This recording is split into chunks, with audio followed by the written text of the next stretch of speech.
Hi, I'm Annabelle Gurwitch, and my new paperback, Fired, is out, as is my film, Fired. And if barryz doesn't watch himself on the show, well, then he's just fired. Hi, it's barryz from the barryz Show at the Incentra Village House. That's right. Is that what this is called? That's right. It's beautiful. A beautiful guest house in the West Village where I stay when I'm in town now. And we're talking to the woman who got fired more than once, Annabelle Gurwitch, who has a book, a movie, a play called Fired. And the movie is out right now, right? That's right. Donald Trump is listening right now. Donald, you're fired. This man should be in a straitjacket.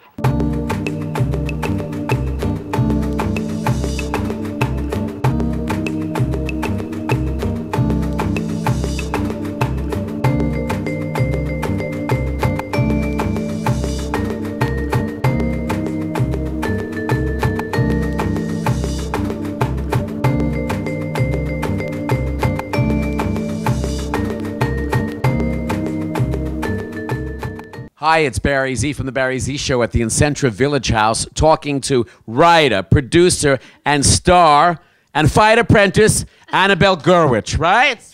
That you said it all, Barry. I have something for you. What do you have? Uh-oh. Is it a picture of Donald Trump? Oh, roses. I just want to thank all my friends and family who've made my firing possible. Thank you. I couldn't have gotten fired without you. I should thank Woody Allen for firing me with these roses, because without Woody, I wouldn't have written a book, produced a movie, and become the fired lady. Oh, thank you very much. I appreciate that. Do you ever look at Donald Trump's finger when he fires people? You're fired. You're fired. He's gone funny. So, but this whole project started when I was fired from a play at the Atlantic Theater Company. Get the fuck out! What play was that? That was a play called Writer's Block that Mr. Allen was directing. And wait a minute, why did he fire you, Annabelle Gurwitch? Because he thought I was terrible. And the truth is, you know what, Barry? I think I was miscast in that play. And this is one of the things I've learned from being fired. If you're going to go down big time, if you know what I'm saying. Flame out with the best. I'm depressed and I'm feeling nauseous, and there's a hearing that high-pitched. It's high-pitched in my ear. It just doesn't sound right. I mean, it's terrible. It's all bad. None of it's good. None of it's good. It cannot, it's the worst. I mean, you look retarded. What I did, Barry, was for this film that I made, I included these comedians. I included some great people from the New York. I have a long list here. It's a long list. It's people like Richard Kind. Getting fired is the worst thing. It's like saying, don't think of a pink elephant. That's all that hangs in your head. Right. Fired, fired, fired. What am I doing wrong? It stymies you. You're in a mummy casket. Tim Allen. Yes, Tim Allen, Anne Meara. You got to do 86 in a day. Wow. I said, all right, now I got a number. I'm thinking, okay. So I just kicked ass, and I made 76 by lunch. So I'm just sweating. I go, this will be great. I said, so when I get to my 86, I can go home. I'll be out of here by about 1:30. He goes, right. No. If you can make 76 at lunch, that means you can do 140, whatever it is, 156. Right. And I go, no, that would be, I would really have to work hard all day. And everyone who has been slowing down doing 86 looked at me and went, you son of a bitch. I was just trying to get out of here and go water skiing with my friends. It caused like a union insurrection. While we're doing the thing, the acting, we hear sound, we hear a radio. And what it turned out is a guy at a table in the back listening to the ball scores, baseball or some shit. Right. And Jerry says, could you please shut off that radio? And from the back of the room, a guy says, I'll turn it down. I'll turn it down. Later we found out he was sitting with the owner of the club. Oh, God. And, yeah, we were let go. Did you mention Andy Dick? I did not mention Andy Dick, no. You know what I would do is I had a lot of friends that would stop by, and I would just ladle the soup and just go, just take it, go, go, go. And one time, the manager came up and I ladled the soup, gave it to my friend. He came up and said, where's the ticket for that? You know, the ticket? And I said, here. And I just grabbed a ticket, and he was already gone, the customer's gone, my friend, and I just said, here's the ticket for it.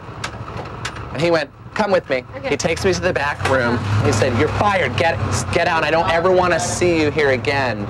And if you show up here again, I'll knock your block off.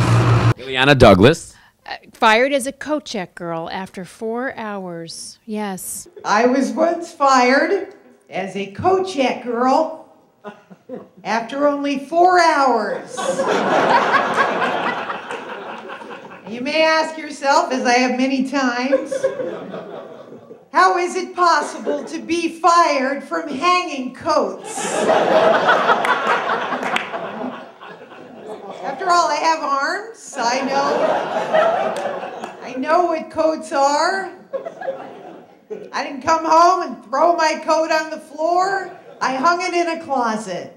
I had experience. I really think that we need to re-examine how, and this is a bigger question, and I don't have the answer. I'm an actress. I'm not an economist. But it's a really important thing to draw attention to, because I think there's many, many people out there. Pfizer just announced they're laying off, or they're firing almost 8,000 people. There are a lot of... This is not a joke. This is not a joke. And This is serious stuff. It's a very serious part of my film, and that is that I think that as a nation, we really have to think about the salaries and wages of middle class, upper middle class, or very working class people. And there's a great disparity between CEO pay and working people's pay. And I think we really need to think about, what are our corporations for? The real problem is an ethical problem.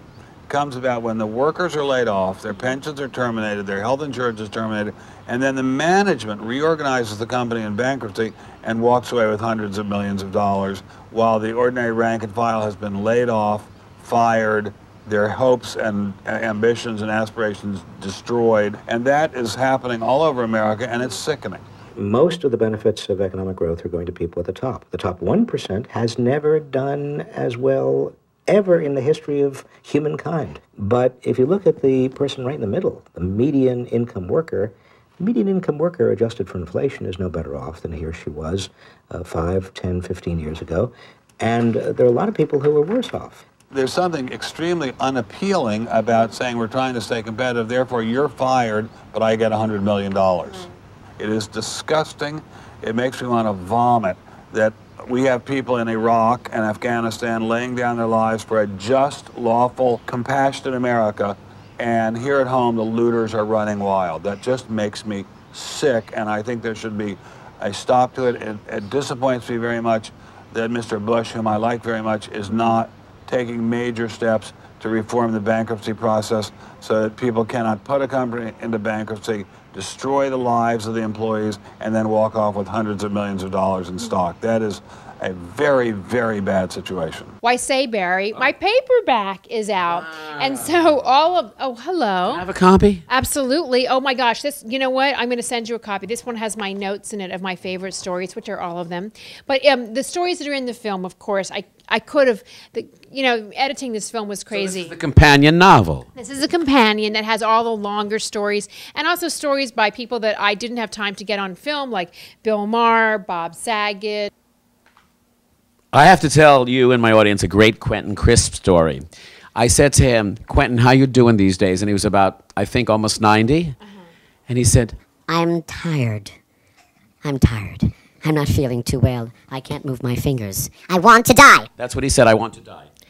So I said to him, how do you want to die, Quentin? I want a policeman. I want a policeman to shoot me in the head. I want them to cut up my body parts, put them in a hefty bag, and throw me down the incinerator. I don't want a funeral. I don't want people standing over me going like, is he really dead? Is he really dead? Oh, Papa Toonie, we got a loony. It's like I say about being fired. Go down in flames. When you're dead, you're dead. And until then, enjoy your life, get out there and fail big time.